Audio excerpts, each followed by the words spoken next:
Hello everyone, welcome to this video where I'll share with you about my visit to see two of my aunts in a nursing home. One is 97 and the other one turns 100 in just a couple of weeks. I thought I'd take you along on the drive and share with you a bit about them and also just reflect on how much the world has changed since they were born. By the way, I want to apologize for the audio quality. I just moved cross country about 3 days ago and I don't know yet where my microphone is, so I'm just using the built-in microphone on my computer, and you know how that goes. Before I get into more about how things have changed, I wanted to just share with you a little bit about how the visit was handled.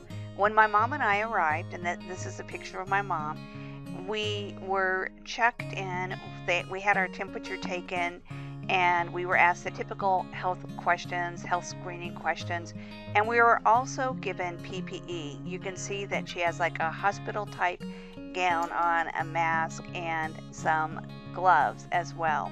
So we had to put those on before entering the room. Now here's a picture of my mom and I that was taken right before we were let into the building, and they actually took us through just a very small part of the building before taking us outside where we were able to meet with my two aunts. Here they are being wheeled out to meet with us. Hello there. Hi.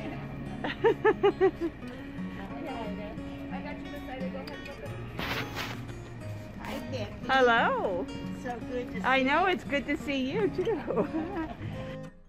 I think one of the secrets of the longevity in my family, and we, for whatever reason, do tend to live a really long time. I mentioned the one aunt is turning 100, the other one's 97. Most of my mom's sisters have lived to around 97. My mom is the baby of the family and is 89. And I really think that part of the secret is that we love to laugh. And I'm going to share with you now just a little video snippet of me interviewing my aunt when I was visiting here in California back in, it was February of 2020, so she was 99 at the time. So I'm going to share this with you just to give you a flavor of some of the personality that is in my family. Okay, Ida, how old are you right now? I'm 99.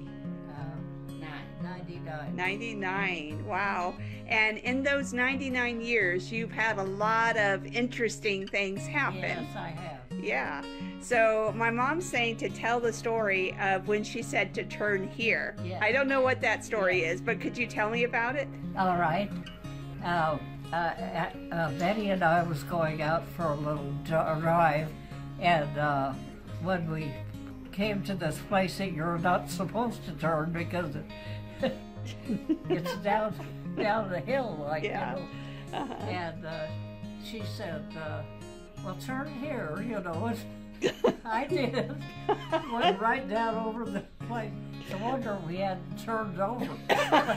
But we went up, and we were laughing, and the people were laughing that was driving by there too. We were just giggling because I thought that, you know, we were up to where it was the U-turn, and I didn't see that concrete area there. And I just obeyed me. I said, turn here. So Ida, did you always do what your little sister told you to do? After that. So one thing that I think a lot of us can relate to during this COVID-19 thing is the issue of haircuts and not being able to get haircuts. I want you to listen into the conversation that we had at the nursing home today about how they dealt with their lack of haircuts. Did you cut your bangs? Did you cut your bangs? Yeah, I cut my bangs. Oh, you did? I had to, yeah. So you did that yourself? Yeah. You just got out your scissors and cut them? Well, she was a beautician, you know. now. Yeah, but it's hard to cut your own hair. Yeah. I don't think I could do where I can't see the back.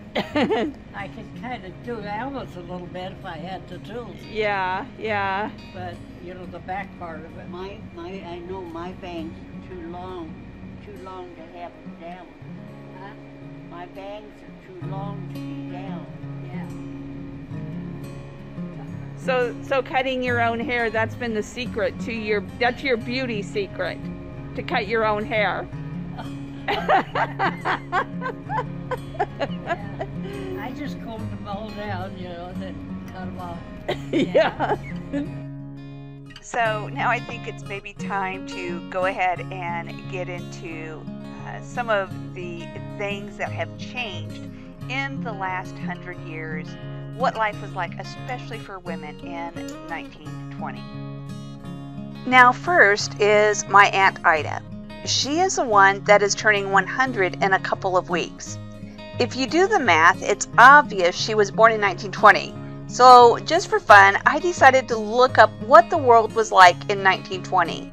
Here are a few of the highlights. America actually had a de facto woman president. At the time, President Wilson suffered a blood clot that resulted in paralysis, brain damage, and partial blindness. Now, for the remaining year and a half of his presidency, he was an invalid. It's not 100% certain how much or how little he was able to do at the time, but it's quite well known that the First Lady, Edith Wilson, stepped up to the plate and made policy decisions on his behalf. When the president needed to sign something, she held his hand in hers and wrote whatever was necessary.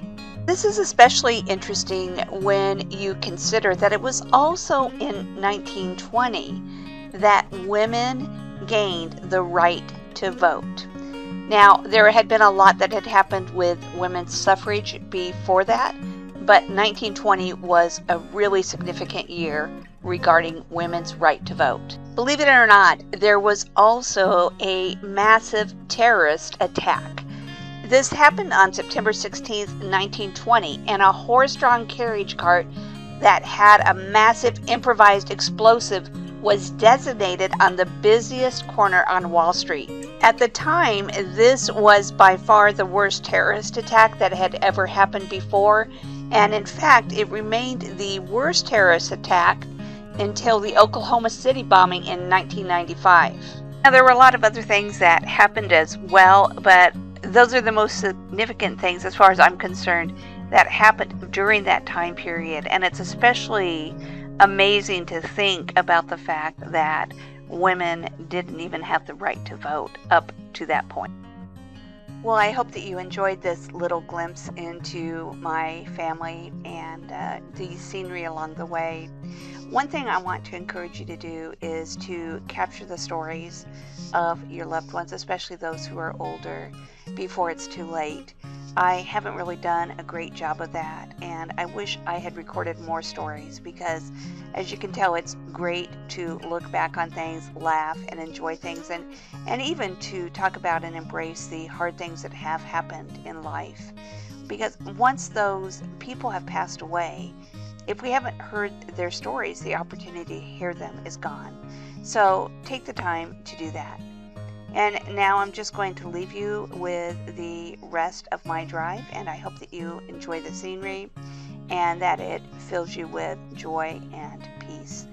If you haven't already done so, I'd like to encourage you to like this video, subscribe to my YouTube channel, and of course click on the notification bell. This is Rebecca Livermore from Simple Suburban Living. God bless and have a great day.